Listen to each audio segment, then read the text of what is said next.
everyone, I'm Jessica Delport for CNET, taking a first look at the Samsung Galaxy Note for T-Mobile. We first saw this enormous phone, which some people call a phablet, phone tablet, for AT&T. This is the T-Mobile version. There are a couple differences right off the bat. First of all, this one comes with ice cream sandwich right out of the box. Second of all, it also comes with a couple productivity apps that the original AT&T phone didn't have. So I'll show you those in a minute. It also runs on T-Mobile's fastest 4G network, that is the HSPA Plus 42 network. So you've got some fast 4G speeds on this phone.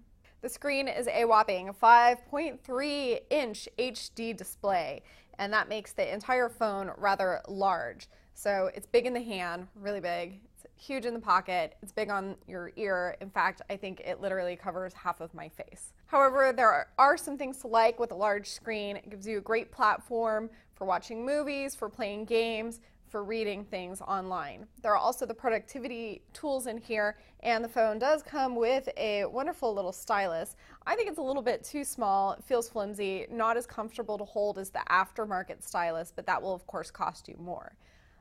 However, if you're the kind of person who's very creative, if you like to take notes at meetings, if you like to doodle, then this also gives you that capacity. So large screen plus productivity / artistic features, and that's what really this phone's draw is.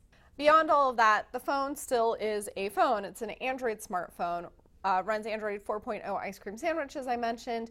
In addition to that, it's got an 8-megapixel camera with 1080p HD video capture and playback. Camera's very strong as well. It's got a 2-megapixel front-facing camera, which is really good. A 1.5 gigahertz dual-core processor, so it's pretty fast as well. There's a large battery in here. Battery life, depending on how you use any phone, it could be a lot longer if you don't use it as often. If you use it heavily, then you will need to recharge this every day.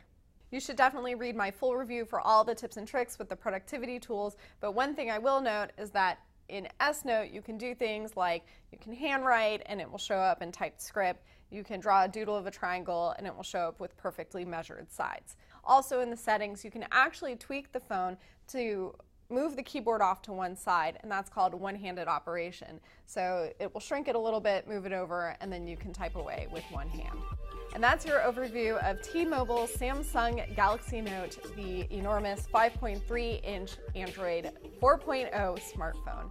I'm Jessica Delport for CNET. You should definitely read the full review at cnet.com.